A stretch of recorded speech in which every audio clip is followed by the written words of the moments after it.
Let's talk about how to do a magic circle or a magic loop.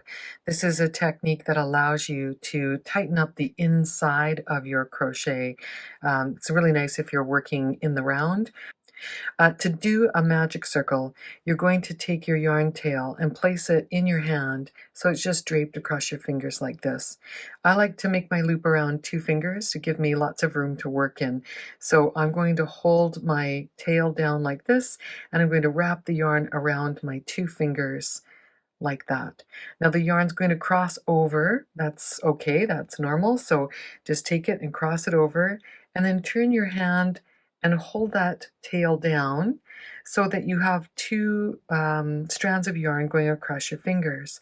And what you'll do is insert your crochet hook under the first strand of yarn, grab the second strand of yarn and pull it up, and turn your hand over, removing the loop from your hand, and there you have your magic loop. There's your tail, and it's in the right place to be tightened, and here's the other yarn that's attached to the ball. I'm going to use that other yarn now to do a few single crochets for American crocheters or double crochets for my UK counterparts.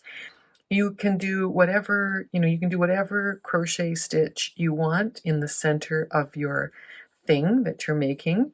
I'll do about 6 American single crochets, UK double crochets in the center of this ring, and you'll see that I'm just working over the tail of the loop as I do that.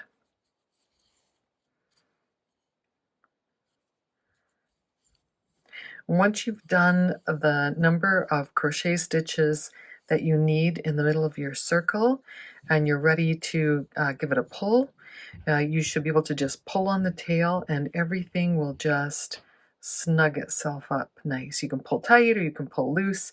It's adjustable with that tail. And then you can continue to work on your pattern.